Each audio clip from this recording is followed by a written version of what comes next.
Welcome back, fans of Fate Grand Order. I am Avon, and yes, I have been away for a few weeks, but please don't be mad. I made it back in time for the summer season, and it's about to kick off with Chaldea Summer Memory. This will be a revival of last year's summer event, but there's also a few changes this time around, so let's talk about it. Chaldea Summer Memory is all set to kick off this Friday, July 12th, and run until Sunday, July 28th. This is a slightly abbreviated version of the first time the event launched last year, so we are going to need a little more efficiency this time around. Hopefully you've collected new servants and more levels since last time, in which case you've got nothing to worry about. Just like last time, the event is split into two parts. The second part won't be available until a specific date, probably right around Saturday, July 20th. You also need to finish clearing part 1 before you can continue to part 2. Both parts are functionally the same, but with a different set of currencies, quests, and event shops. For part 1, we're going to start out building up our uninhabited island with all the important necessities of life. Things like shelter, crops, and a Marie Antoinette themed amusement park. At each stage, you'll be presented with 3 options about how to proceed.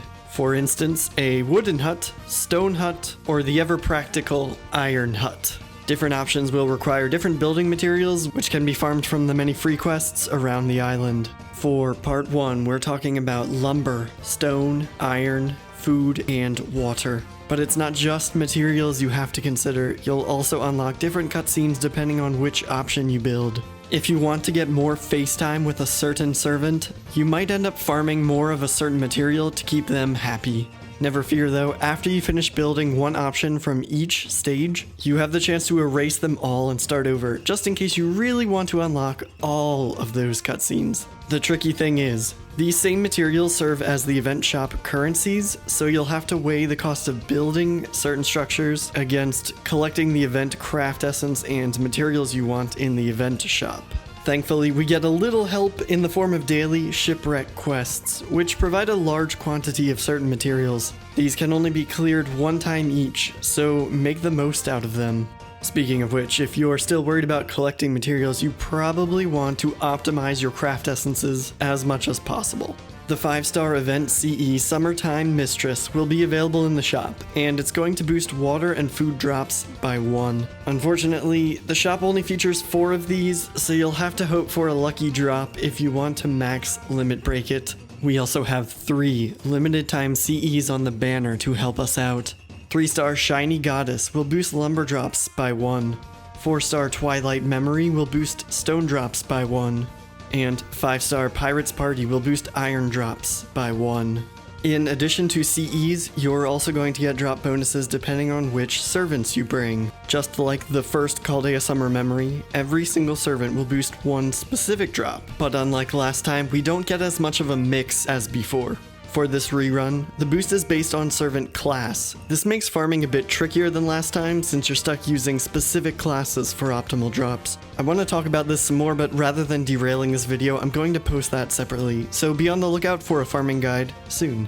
In the meantime, there's one other type of quest worth mentioning as well. The Brilliant Summer Quests give you the chance to try out each of the summer servants, and award summoning tickets as a reward. For part 1, this includes Lancer Tamamo, Rider Mordred, Archers Anne and Mary, and Lancer Kiyohime. For part 2, we'll see Archer Altria, Ruler Martha, Caster Marie, and Assassin Scathach. Part 2 is also going to feature new materials: cement, oil, Rialta alloy, Yadrum alloy, and Uiske alloy. The drop boosting CEs from the banner in part 1 also work in part 2, but we also get a chance for new part 2 CEs just in case you need even more for your collection.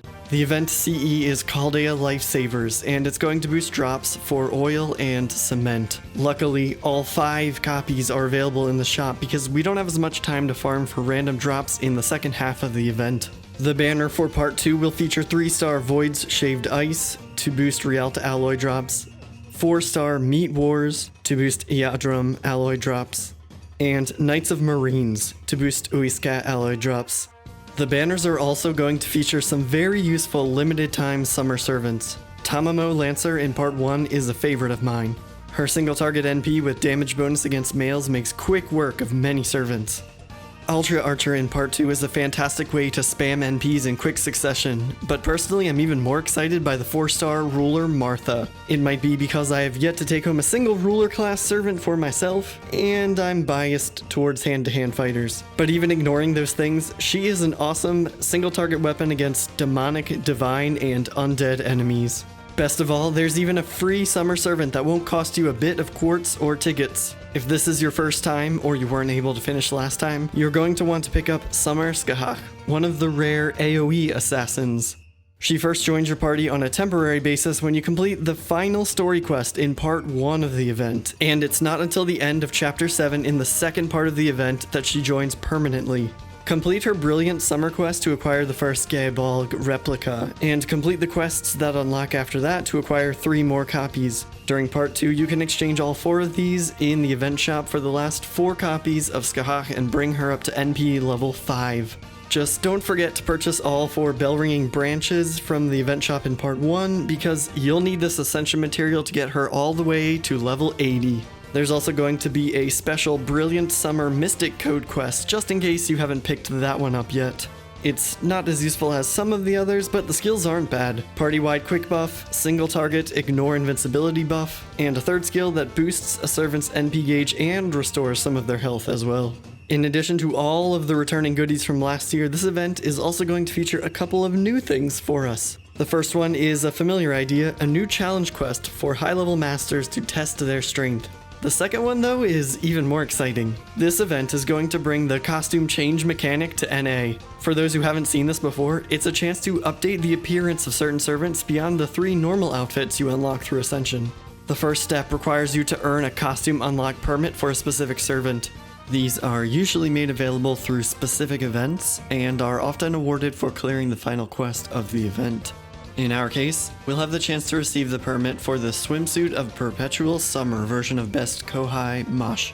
In different future events, instead of giving out the permit as a quest reward, sometimes you'll see them in the Da Vinci shop or the event shops instead.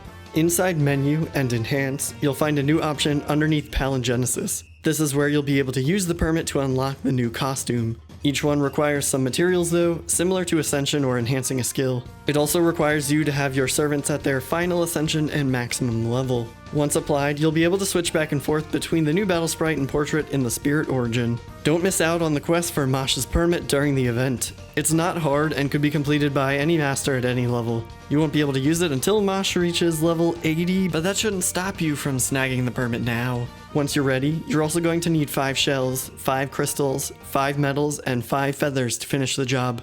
And now that we've got all that out of the way, let me know what you're looking forward to most. Picking up the free Summer Scathach, Mosh's summer outfit, or rolling on the banners maybe. Lots of options to choose from. It's certainly going to be a busy summer. Farming guide coming soon, I promise, but in the meantime, good luck, and as always, thanks for watching.